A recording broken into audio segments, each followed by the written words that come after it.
Welcome to the Cowboy Entrepreneur Show, created and hosted by Scott Knudsen, to explore the crossroads of horses and business. Now here's your host, Scott Knudsen.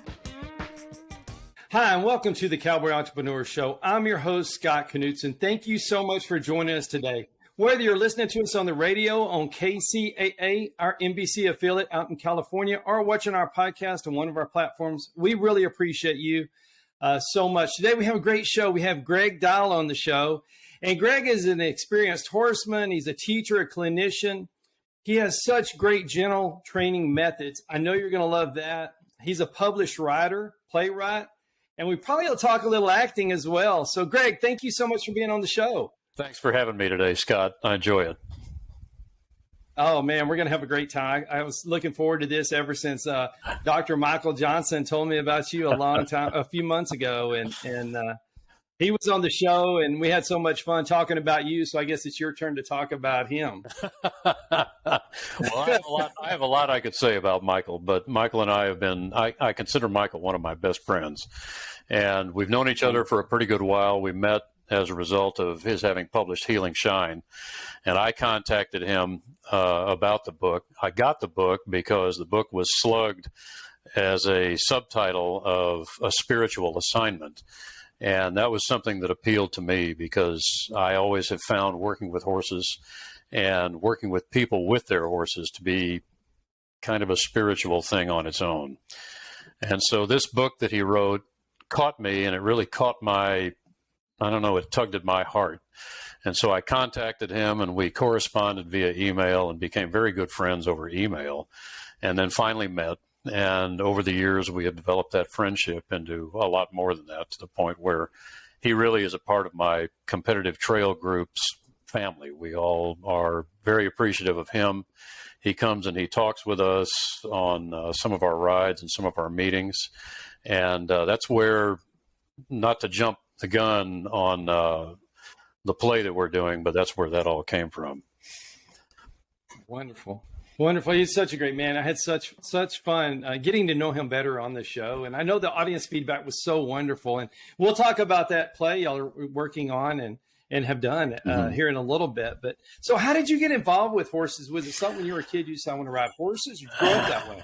Well, it was a girl.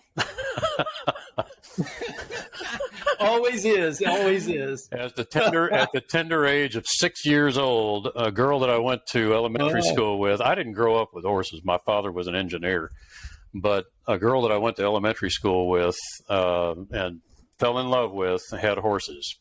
And so I went out and got to know the horses and got to know her a little bit. And I've since forgotten her name. So obviously it wasn't that much of an impression, but I never forgot the horses. Wow. So that was really the introduction to it right there. I love it. I love it. You know, does crazy things, for sure. And had you climbing up on a horse. So, so do you remember your first horse? Do you remember your first ride, or what was that like? Yeah, you see, I rode one of her horses, which in retrospect, they were just ponies. But I rode some of her horses, and I began to bug my father about wanting to have a horse. Well, we lived in San Antonio, and so having a horse in San Antonio was out of the question. But I bugged my father so much that my father, with the steel trap engineer's mind that he had, decided, well, I've got a way of worming him of that desire. So he sent me out to an older German man who lived in Comal County to work on his farm and his ranch. And so I worked out there candling eggs, among other things, and cleaning stalls, among other things, for the opportunity to ride a horse every now and then. And got to do it, and it never worked the way my father intended, because it never cured me of that addiction. It just fed your fire, man. It just made you want to do more. It did. Yeah. And so what did you say? You canned eggs, or what did you do with eggs? Candling eggs, where you hold the eggs up to see if the eggs are fertilized. You hold them up to a candle and try to see through the shell whether or not the eggs are fertilized. Right. And I'd had to do that in a darkened silo with literally a candle, because everything we did on this place was very old school. So we did it with a candle and looked through there. And I can't tell you how I almost can't eat eggs at this point in my life because of that experience. So, but I did Were get you any good at it? ride. I know this is. Well, I mean, if you ended up riding, it was worth it. But were you Yes, good it at was. candling eggs? Because my wife and I around here, we tried it a couple of times, and my wife is great at it. I Mhm. was not. But there's a Well, talent to it. if I was any good at it, I was never told, but I was also never told if I wasn't any good at it, so it worked out. Oh my. So that fed your fire into horses. So Mhm. what led you to your level? So did you just start riding the man's horses and say, I want to go a different direction? Well, we used the horses there. Everything that was on that place, you used. This gentleman was not from Hill Country German. This gentleman was from Old Country German. And so everything that we had there had a Wow. purpose. It was all very practical. And so we used the horses to gather sheep and goats, cattle. I learned a little bit about how to rope. That involvement with horses ultimately took me much later on into training in a show barn and working in a show barn. And that was a whole other experience in and of itself. But learning to work with a horse that you knew was going to take care of you, learning to work with a horse that you knew was going to put you right behind that you were going to rope, being on a horse that knew more than you did was one of those formative things that you forget about later on, that the next horse you get on is not the horse that you just got off of. You need to learn this new horse, this other horse, rather than just assuming that new horse is going to be just like the old one. And so that was something formative for me at the time, that it taught me that the horses were all individuals and that you needed to treat them as individuals. Absolutely. Everyone's different. Yeah. Everyone's different. Very much. For sure. So what transformed you into the gentle methods of training? So when you grew up, you had the horses on the ranch, but what started transitioning? Working in a show barn, we did things in a way that I would not say was cruel or mean or harsh, but was definitely very mechanical. And somewhere along the way, I was given a horse by someone who didn't really know what to do with it. And this horse and I had a very special connection. And so I decided that I wanted something different. I wanted something that was not mechanical. I wanted something that was much more connected. And I didn't really have anywhere to go at that time because that was 35 years ago, and there just wasn't a whole lot out there available that I knew of. A guy came out to that show barn to take some photographs, and he told me about, at that time, John Lyons had just written a book. And so I read the John Lyons book and was just entranced with all of his behavioral conditioning, all of his information about behavioral conditioning. And I thought, well, this is a direction that I want to go. But found that ultimately that wasn't quite as far as I wanted to go either. And so I just began working with that horse and began working with other horses and trying to figure out how to develop more of a connection that had to do with that, what I said earlier about Michael, about that spiritual aspect of working with horses. And that connection that you can gain with a horse if you really work at it. And if you really have that connection with that horse will literally almost do anything for you. Right. It's a special spot. Whenever you hit that sweet spot, there's nothing like it. You're right. And I ultimately went on and showed reining horses and trained reining horses and showed all kinds of, Al Dunning once said that I was probably the last of the all-around trainers, because at the time, whatever walked in the door, you took it. And whether it was English or whether it was dressage or whether it was Western pleasure or whether it was working cow horse or whether it was reining, you took it. And I did. I learned an awful lot about it. I learned an awful lot about a lot of different disciplines, kind of picked out the ones that I liked. And reining really was a love for me for a long time. Craig Johnson was a hero of mine back in the 1980s when Craig was actually doing really a lot of showing in reining. And so that really got me headed down a road toward greater precision and toward greater, as Michael calls it, and I don't mean to keep referring to Michael, but as Michael calls it, trying to elicit a higher degree of cooperation from the horse, the dog, or the human.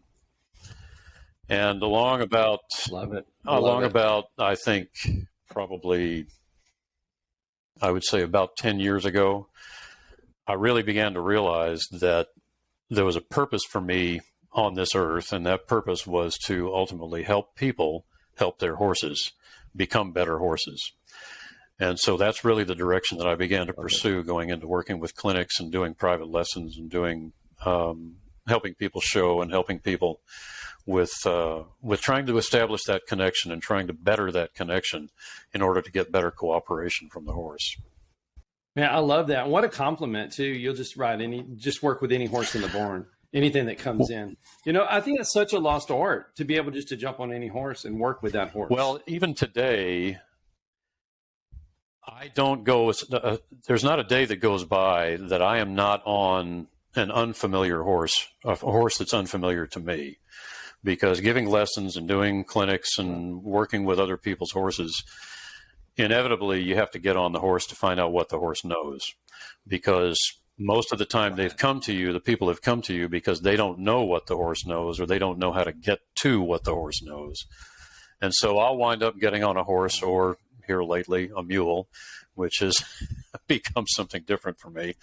But I'll get on a horse or I'll get on a mule and I will explore. And I'll explore in my way, and I'll explore and figure out what this horse knows. A lot of people will say, well, you're just figuring out where the horse's buttons are. And that's not really the case. What I'm trying to figure out is, where is this horse's leadership established? Am I establishing it through his feet, which is primarily where you try to get to a horse's mind, is through his feet? Do I establish it through his feet? What kind of application do I have to use with this horse? Because working with a horse or training a horse is really about establishing a common language that you both speak, both you and the horse. And so finding that language and coming to that central point where you both understand what's going on is really what I do with these people and with their horses. And then I can go, after I've ridden that horse, I can get off that horse and I can say, okay, here's where your problem comes from, or here's where you are missing the mark in trying to get this horse to understand what you want. I love that. I love how you let the horse tell you. That's that. Yeah, and then you. Yeah, that's the thing about most of what I do, and that's what I think makes a little bit of what I do different. I don't do canned horsemanship clinics. I don't do canned lessons. I don't do a specific outline. I find out what it is that people need and what the horse needs. And one of the things that's pivotal to what I do is understanding that the horse, if you listen, will tell you everything that you need to know. Yeah. And that's one of the things about communication. Absolutely. Is we always think about communication as being, well, I'm going to tell this. If I tell this horse what to do, he'll do it, if I tell him the right way. But in order to know how to tell the horse what it is that you want, you have to listen to the horse first. And we're not usually very good at that. And if I can get people to listen to the horse, Absolutely. Then I can get them to improve their horsemanship. I love that. So what started the flip? Maybe it wasn't a flip, but what started you in the mode of just training, just can training, to this? Was it one particular horse, one situation? That's a good question, Scott. I don't know that I'd have to take the time to look back over my career and kind of figure that out. That horse that I told you about that was given to me ultimately stayed with me for 30 years. And so I had a lot of time with him, and he taught me a lot. But what he taught me right at the very beginning, this is going to sound kind of airy-fairy or kind of weird, but what he taught me right at the beginning was that what was essential to have was the love for the horse. And the love for the horse that I'm talking about is not all puppy dogs and pink ribbons or feed them cookies and pat them on the neck.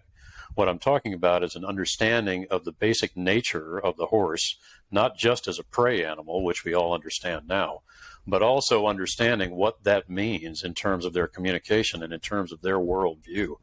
So every horse is going to come to you and they're going to ask you one question, and it's the same question no matter the horse. Some horses ask it all the time. Some horses seem to very rarely ask it.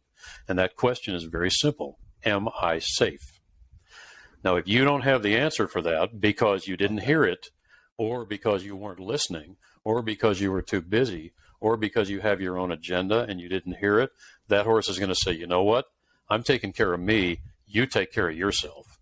And you just lost that trust in the horse. That's how you establish leadership, is convincing that horse, because horses are all or nothing, convincing that horse that no matter what you do, you're not going to get them killed. Right. I love that. It's three simple words, and you just broke it all down that quickly. Man, I love that so much. And when we come back, we're going to take a quick break. And when we come back, we're going to expand on those 3 simple words, and learn some more training tips and get some more advice from Greg Dial. We'll be right back after these messages. Scott will be right back with more.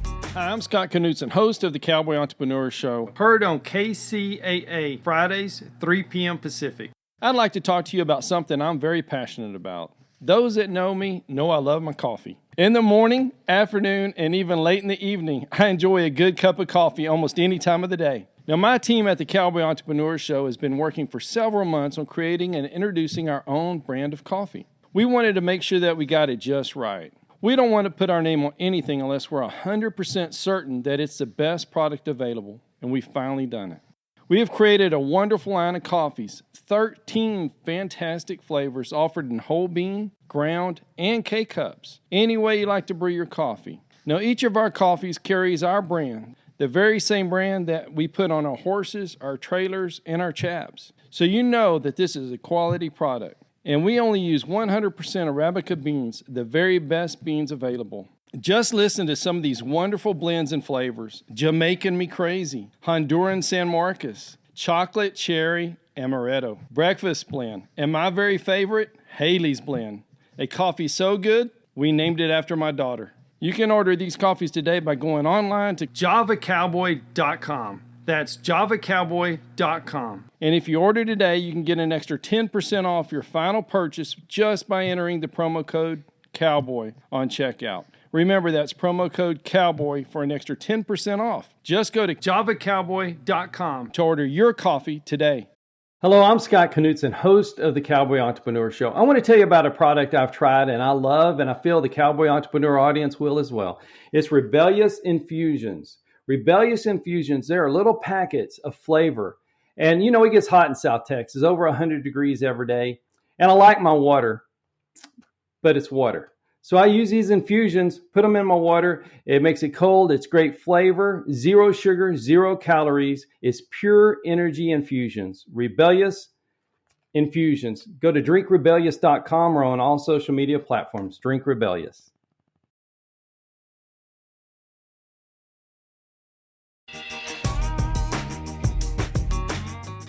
Hello and welcome back to the Cowboy Entrepreneur Show, here with our special guest, Greg Dial. And he just said 3 simple words that every horse trainer or anyone riding a horse needs to understand. Am I safe? And I love that, how you just broke it down.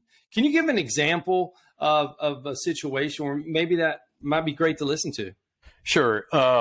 Just yesterday, I had a gentleman come to me with a horse, and this gentleman has been showing this horse in stock horse competition. And he came to me and he said, I'm having trouble with gaits. This horse does not want to approach a gate, does not want to work a gate. And so I worked with him a little bit, and I said, well, let's see. I said, I have a gate set up over here in the arena. I said, I want you to walk up to that gate. Don't think about working the gate, but walk up to that gate and ask that horse to approach the hinge end of the gate and put his nose in the corner. So he was really in a 90-degree corner between the gate and the fence. And that horse got within about 8 feet of that corner and stopped and sucked back and said, no, I'm not going to go. I'm not going to go. And we worked through it a little bit. And I told him, I said, what you need to do is take this down to its smaller pieces because you're trying to do too much. You bit off too much. You can't think about working a gait until you begin to address what is basically this horse's fundamental claustrophobia. And horses are basically claustrophobic. And when I say claustrophobic, I don't mean just about being in a tight space. I mean having their ability to flee, which is their primary defense, taken away from them. So if you put them in a corner like that, where you've taken away 2 degrees of escape, they can't go where the fence is and they can't go where the gate is. Well, all of a sudden that horse begins to get a little bit anxious about that. And trying to approach the gate and work the gate without working through that basic claustrophobia is going to be a big mistake because you're going to be trying to force the horse to do something when he's already up in his head thinking, you know what, I need to get out of here. And he's not going to be listening to what you're asking for with the gate. Makes sense. I love how it's just so you break it down to find the most simplest part and try and fix that first. Well, that is the thing about this is the training to me, and I've quit calling it training because really it comes down to teaching. I don't want, if I had kids, I wouldn't want my kids going to school to be trained. I'd want them to be taught. Well, it's the same way with the horse. teaching to me is an interactive thing rather than a lecture or rather than a rote drill training. To me, it's an interactive thing. The horse is talking to me and I'm talking to the horse, and we have this conversation, and it is a very much a constant conversation. But you have to have that conversation just like when you're teaching a language to a child. You have to break it down into small bites. And so what you have to do with the horse is look at all these small bites, begin to put those together before you try to put together the whole thing. Teaching a rollback, for example, and I know you know what a rollback is, and I hope most of your listeners do. Yeah. But teaching a rollback, well, what's a rollback? Well, it's three pieces. It's a stop, a turnaround, and a departure. So if you take it apart and then begin to take apart the stop and work on the stop and then work on the turnaround and then work on the departure, and within those, you'll even find smaller pieces that you need to work on. Then once you've got all of those, then you can begin to put it together into that more complex maneuver. I love that. And, it's not just go out there and just do a rollback or open a gate. You have to break it down, like you say, and it's a process. Right. For sure. There's no quick teaching methods. No, there's not. And in fact, it's funny that you say that, because one of the things that I say, I occasionally will work with high school kids who come and they want to know, okay, well, what do I need to do to become a horse trainer? And my simple answer to them is the first thing you need to do is learn to wait, because you're going to spend a lot of time waiting. I love that. That's absolutely the truth. I try to present things to the horse and let the horse figure it out. I love that. So what is a high school kid that maybe sees everything so fast when you just say you have to wait and listen?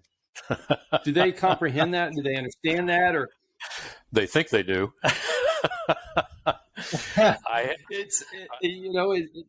It's tough for adults too. It is. It's tough for adults, and it's tough for kids. In some ways, it's tougher for adults because adults really do think that they're waiting. But what they're really doing is trying to figure out, well, how do I get to the next step without really having to wait?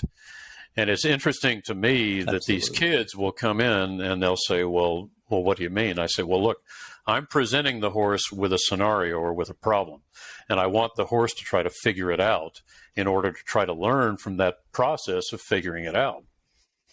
And so they think that the horse has got it figured out well before the horse actually has even started processing it. And adults are very much the same way, except that with adults, there's a certain amount of anthropocentric notion to the human that, well, I'm more important than the horse is. So when I think the horse has waited long enough, well, then the horse has waited long enough. But that's not the case. If you listen to the horse will tell you when they've processed it. The horse will tell you when they're ready to take that next step. But if you push it, I think that what happens is that the horse gets confused. And I think if you push it, then the horse never has the opportunity to cement the lesson that they just learned. They move on to something else too fast. I love that. And people are so busy, we're picking on the kids, but adults too. And it's hard to understand. You just have to wait, and you can never stop in the middle of a problem. No, you got to see it through. There's a saying that you turn it on its head and it makes more sense when you're working with horses. And the saying is, don't just stand there, do something. Well, if you turn it on its head with horses, it's don't just do something, stand there. Because the more you stand there, the more time you're giving the horse. And it's interesting to me, one of the things that this is a kind of a fascinating subject to me, because if you look at the guys that we think of as the great horse whisperers, for want of a better word, but the Tom Dorrances and the Ray Hunts, those guys knew how long to wait. And they knew how long to wait without the knowledge that we now have today that is backing up why you have to wait, because there are physiological reasons and in the brain chemistry of the horse that dictate how long you need to wait.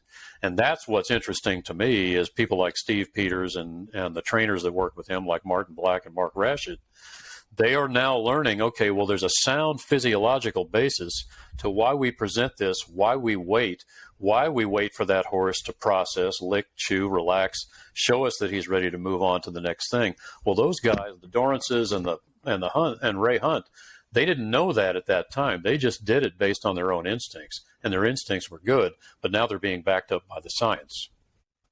I love that. I love everything that they started is being proven fact now. Right. It's taken this many years for the rest of the humans to catch up. Right. You know? Right. For sure. Because the horses was already there. They were just waiting on us to understand a little bit. Exactly. Oh, man. So how do people get to go to your clinics, or how do they find you? What's the best way for them to Well, I'm very active. I'm very active in a group that is a competitive trail group. And in fact, I'm the judge's director for that competitive trail group. And those people seem to want to come to my clinics. Now, my clinics generally we'll do horsemanship clinics, and I will do problem-solving clinics, and we will do anything from what we call mini clinics, which are really 2.5 hours, mini clinics all the way up to a 3 or 4 day clinic, a full-length clinic somewhere else. But the way that they found out originally was those people who were members of that group found out at our club clinics that I could help them with some of the issues that they were having or some of the maneuvers that they were having. And so a lot of those types of clinics are what I would call focused obstacle-based clinics, because I think that when you're doing something with the horse, I think it has to have a focus. Otherwise, it's just kind of like there's no point to it. And I do think that horses know when there's no point to something that you're doing. So they will find me on Facebook. There's a Greg Dial Horsemanship Clinic page on Facebook. There's also a Gentle Rein page on Facebook, because the name of my business is The Gentle Rein, REIN, and it has been for the last 20 years. So they can find me there. We have a website that's under construction, and the information will be up there as well. The clinics right now are pretty much limited to Texas, Oklahoma, and New Mexico. We've done clinics in those venues, and the clinics, I don't do canned clinics, as I said earlier. I don't have a horsemanship 1, 2, and 3, but what I do have is we'll send out a polling questionnaire to ask people, what is it that you want to work on? What areas do you want to concentrate on? What areas do you want to spend your time with? And we will put together a custom program for them and a custom clinic for them that will address those issues. One of the things, too, that's different about my clinics is that I like to spend the time with the people. I don't want them to come and be in the arena for 8 hours and then go home. I want them to come. I want them to sit down and break bread at lunch with me and with my assistants. I want us to have a meal in the evening so we can discuss what went on that day, because I think that really helps cement a lot of this stuff in people's minds, what we did, if we sit down and we talk about it afterwards, rather than just, okay, well, here are your exercises. Now go home and sleep on it and come back tomorrow.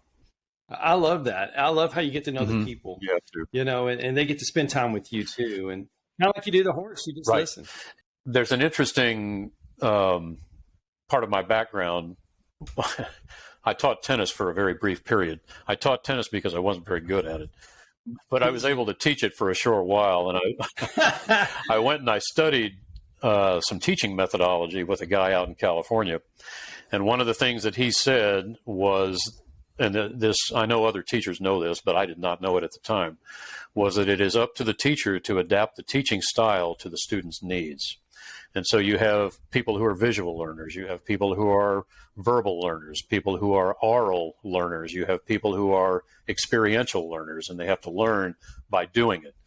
And so it's up to me to figure out, okay, when you're working in a clinic setting, this person learns verbally, this person learns experientially. So this person over here has to actually go out and do it.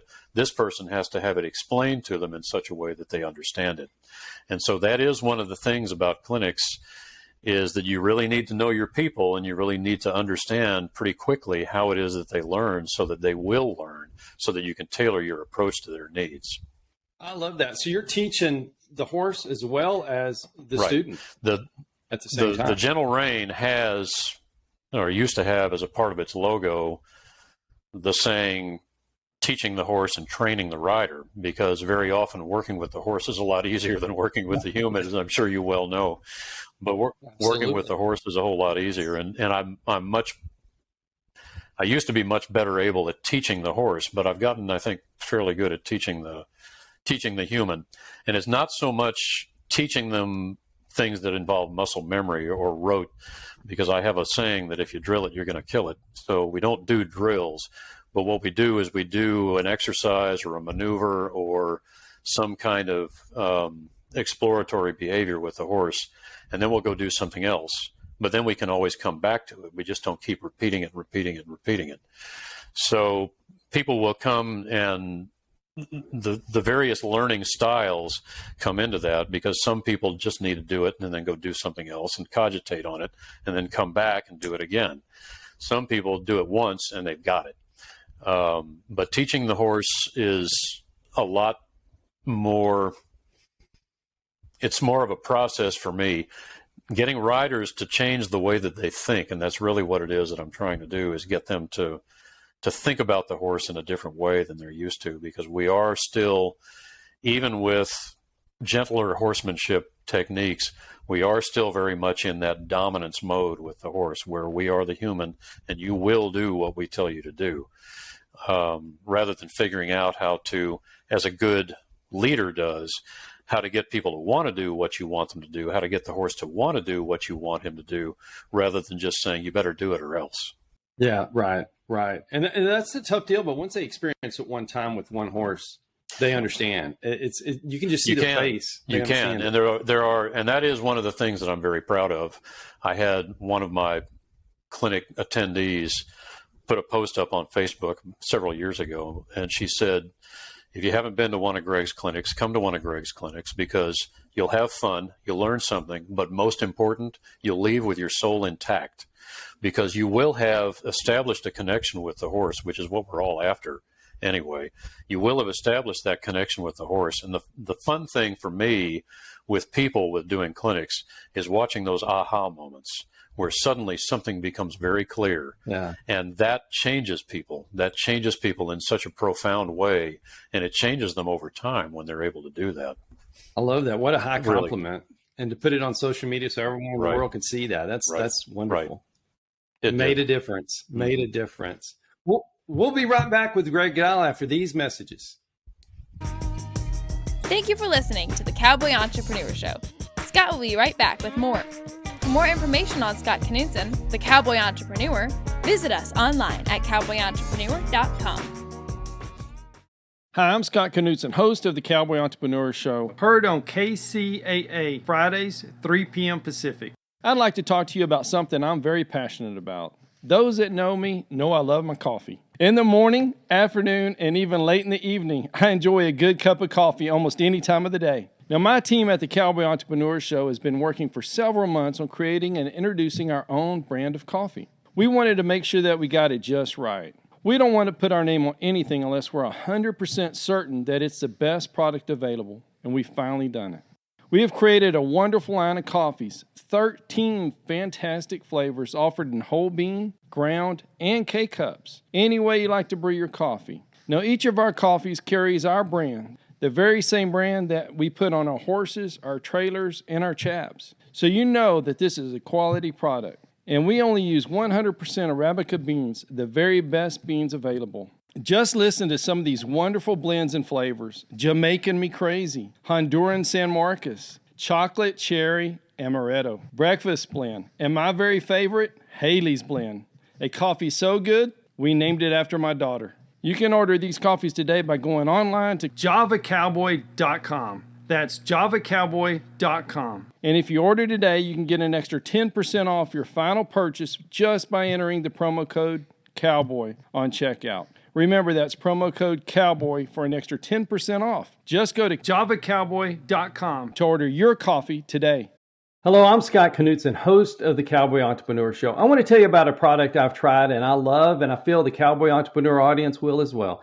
It's Rebellious Infusions. Rebellious Infusions, they're little packets of flavor. And you know, it gets hot in South Texas, over 100 degrees every day. And I like my water, but it's water.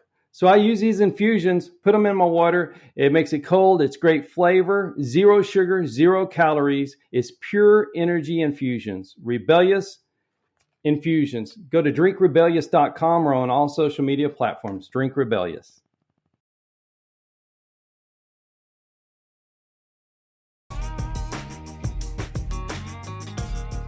Hi, and welcome back to the Cowboy Entrepreneur Show with Greg Dial. Greg, so we were just talking some strategies and people posting great things after they attend your clinics. And can you give somebody a tip, maybe if they're not a horse trainer or even own a horse, but they're watching the show because of the business side, the entrepreneurship side? Can you give a little advice on being an entrepreneur? I don't know if I'm good at giving advice on being an entrepreneur. I don't, you I was say asking the word for myself. You say the word entrepreneur, and it conjures up the idea of somebody getting out and working really hard and making lots of money. And, that may be one metric of it. But to me, when I think of entrepreneurship, I really think about success. Well, what's your definition of success? And again, the common metric is always going to be the money. And you're familiar with the saying, and I'm sure all of your other people are too, you're familiar with the saying, well, do what you love and the money will follow. And I think that that's probably true to an extent. The money will follow, but I think that what's more true is if you do what you love, the money won't matter. And it's not that the money part of it doesn't matter and that you won't make money, but what it is that you will derive so much satisfaction from doing what you love to do that the money part of it is incidental. That comes along because you love what you do, not as a result necessarily of what you do, but because of your love for what you do. I was, back in 2016, I was given a gift, and that gift was almost dying twice. And that gave me a great appreciation for the time that you have left, which we all think when we're young that, well, the time is infinite, but it's not. And so having that experience gave to me an appreciation for what was truly important in life. And I will also say that up until that point, my feeling about what is my purpose here, what did the good Lord put me on this earth for, was a little bit scattered and a little bit, I think, probably diffused. Well, that sharpened it up for me, that you only just have so much time left. So you better use it wisely. You better use it productively. And figuring out what your purpose is, why you were put here on this earth. Well, my purpose, I figured out, was to help people help their horses, and to do it in a kinder way, a gentler way, a way that elicited higher cooperation from the horse, and did it in a way that allowed people to feel good about what they were doing. So that was my purpose. Well, that purpose drives me, and anything that is not keyed into that purpose has suddenly lost importance for me.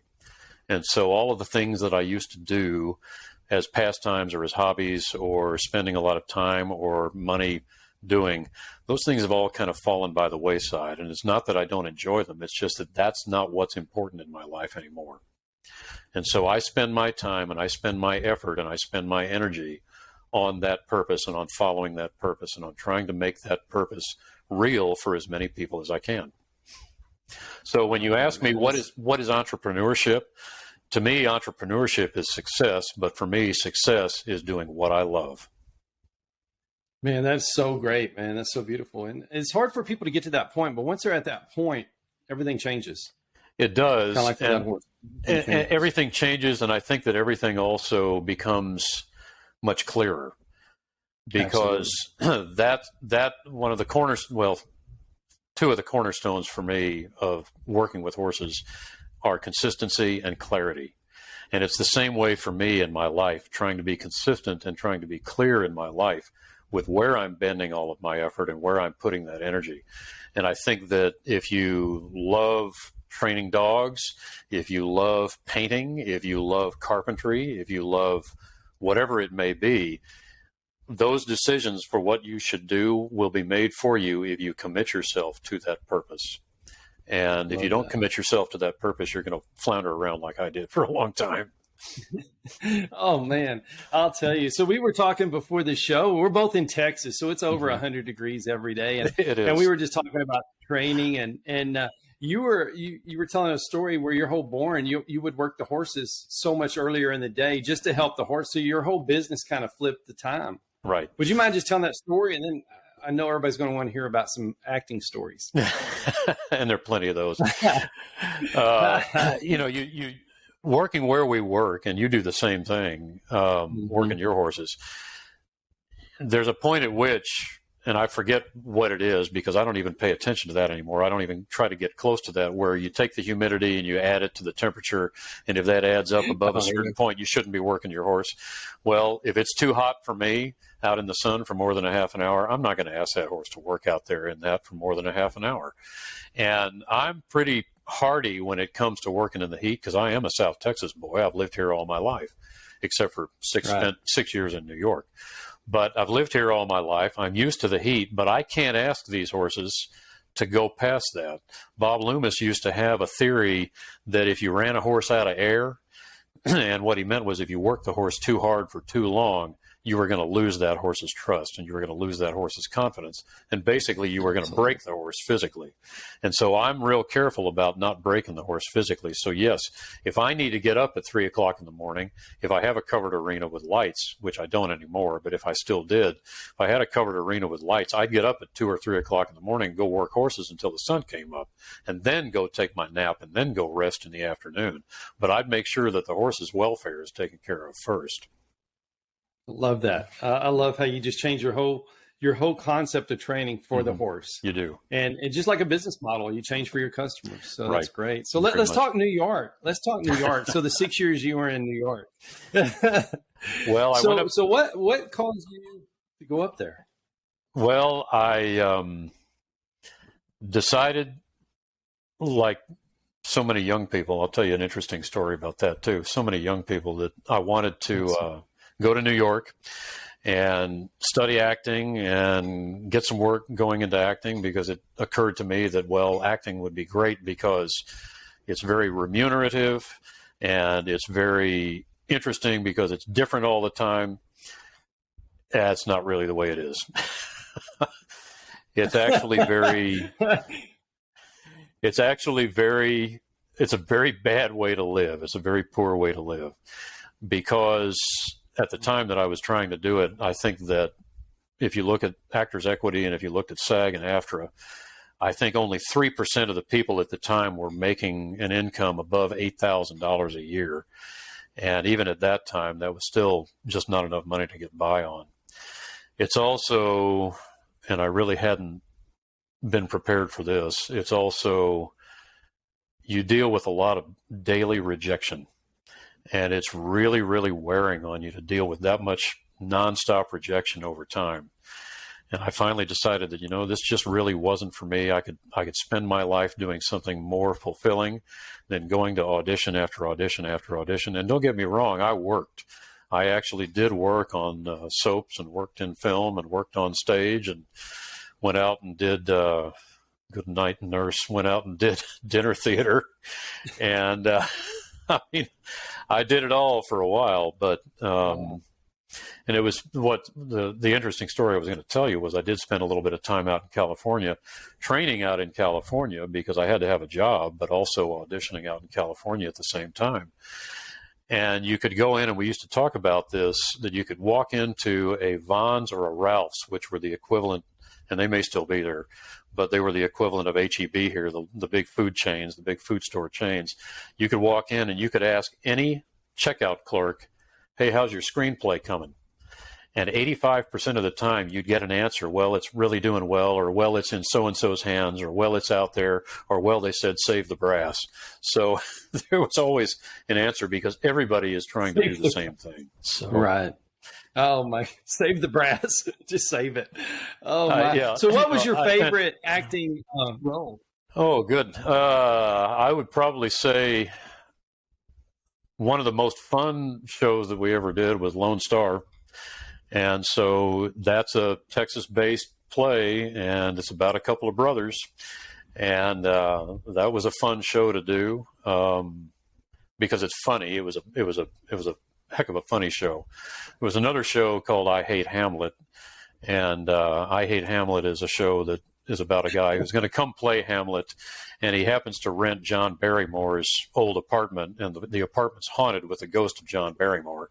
And John Barrymore comes to him and tells him all about how to do the role. And I got to play John Barrymore for that. And that play was a lot of fun, cool. too. It was a lot of fun. Very cool. Very cool. So you said you were on a soap opera? Well, I was on two of them. There was soap opera. I had what I would call jokingly a recurring role in all my children. So whenever they needed a cop to come pull somebody over or to come give a ticket or to arrest somebody, they always called me. And then there was also another short-lived soap called Loving, and I was a detective on Loving. Wow. Very cool. Very cool. So what's your favorite? Is it to play a policeman, a cowboy, or was there another role that you really loved? I've always enjoyed playing a Western role, playing a cowboy or playing a lawman, not just a policeman, but a lawman. And I don't know. That's been 40 years ago. So that my recollection of that is quite distant at this point. So when you ask me what do I like to play, I haven't even really thought about it in so long. So it's hard to say. Oh, that's so cool. So cool. So with Dr. Johnson, y'all just wrote a play. Is that correct? Well, we kind of did. It's Michael is he's come out to our competitive trail group, and he's given talks, and I don't want to call them talks because they're not really talks, but he does talk about horses, and he does talk about humans, and he talks about how to get the two together. And so he's been coming to some of our rides and to some of our events and doing that. Well, we had a ride up in Albany back in May, I think it was. And prior to that, back in February, he said, I'm just not sure I'm really up to coming out and doing another presentation. And I said, well, don't. I said, just come on out, just hang with us. And he said, well, I'll think about that. And so the next week I said, well, just come on out and hang with us. He said, that may not be enough. I said, well, we'll invite people to come around and sit around, and we'll sit on a picnic table and we'll just talk. He said, well, I'll think about it. So a week after that, it became, well, come on out and we'll do a little question and answer. Well, I'll think about it. And so this went on for a little while until finally he called me up one day and he said, I know, let's do a play. and it's like the Little Rascals, And so I said, okay, well, that's a little more structure than I had in mind. I kind of had an idea that what we would do is just, maybe do a little bit of improvisational stuff, just talking like Michael and I always do 2 or 3 times a week. We just call and we talk, and we'll talk for an hour. And we'll talk about horses, and we'll talk about people, and we'll talk about psychology, and we'll talk about all kinds of stuff. And I said, that's kind of what I had in mind. Well, he wanted it to have a little more structure, and he wanted it to have music, and he wanted it to have this, and wanted it to have that. And so I said, okay, well, let's put it together. So we sat down and we came up with I won't say it's a script, it was an outline. So we came up with an outline of what we wanted to do. And there's a song that I wanted him to play. And that song is about one of his mentors, one of his roping mentors. And so that song became the centerpiece of this. And I wanted the play to be bookended by one of the characters in his books, which is his old roping horse, Blue. I wanted Blue, because Blue speaks in the books. I wanted Blue to be the intro, and I wanted Blue to be the ending, because I really thought that this should be something about what ties it all together, which is what I said earlier about the love of the horse's true nature. And so we went and we did it at one of our rides, the ride up in Albany, and it was really well received.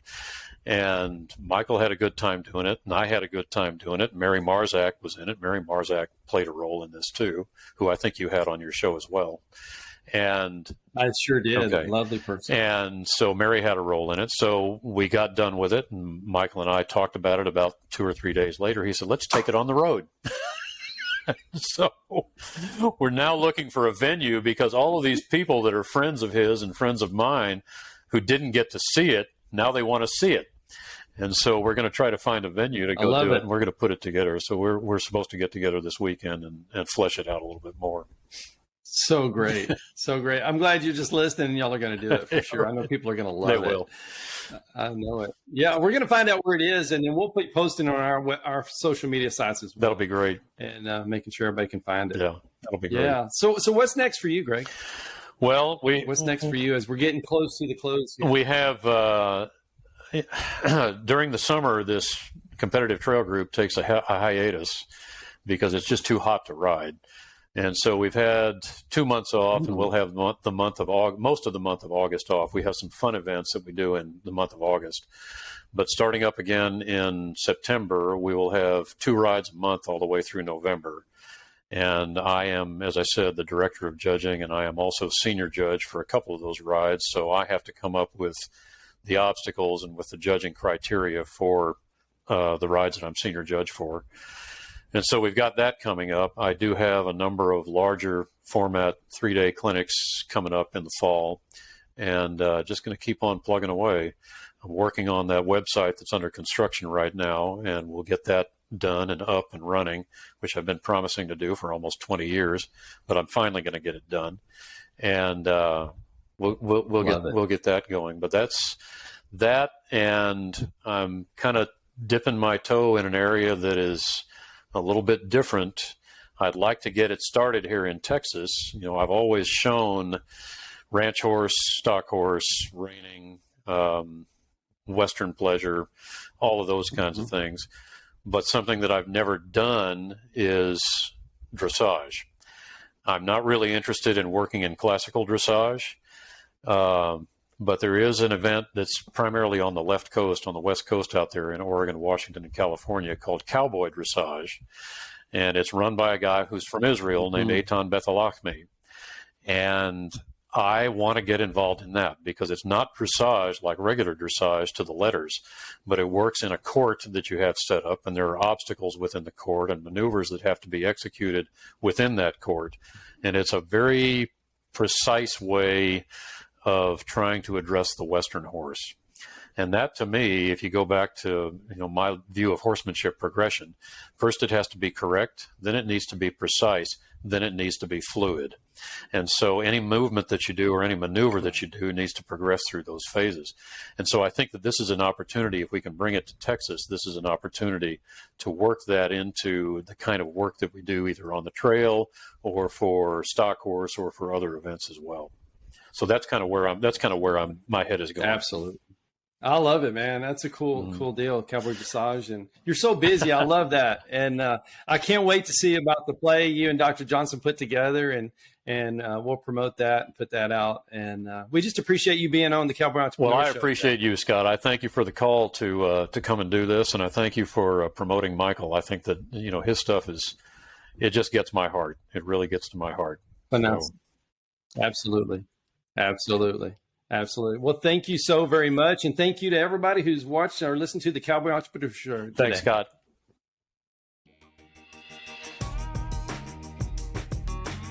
Thank you to all the great sponsors of the Cowboy Entrepreneur Show.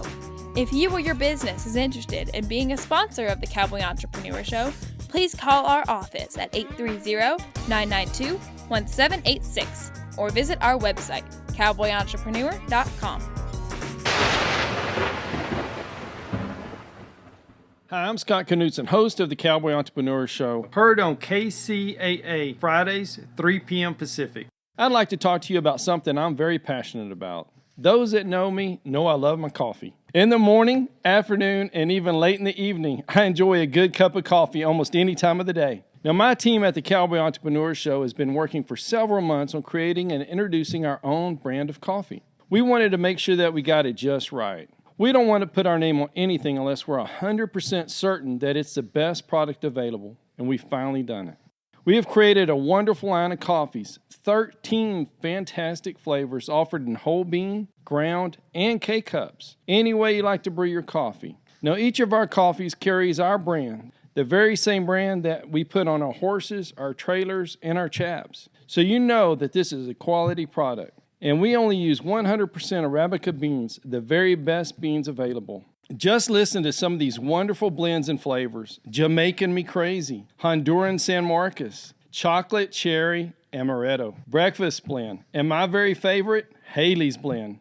A coffee so good, we named it after my daughter. You can order these coffees today by going online to javacowboy.com. That's javacowboy.com. And if you order today, you can get an extra 10% off your final purchase just by entering the promo code COWBOY on checkout. Remember, that's promo code COWBOY for an extra 10% off. Just go to javacowboy.com to order your coffee today. Hello, I'm Scott Knutson, host of the Cowboy Entrepreneur Show. I want to tell you about a product I've tried and I love, and I feel the Cowboy Entrepreneur audience will as well. It's Rebellious Infusions. Rebellious Infusions, they're little packets of flavor. And you know, it gets hot in South Texas, over 100 degrees every day. And I like my water, but it's water. So I use these infusions, put them in my water. It makes it cold. It's great flavor, 0 sugar, 0 calories. It's pure energy infusions. Rebellious Infusions. Go to drinkrebellious.com or on all social media platforms. Drink Rebellious.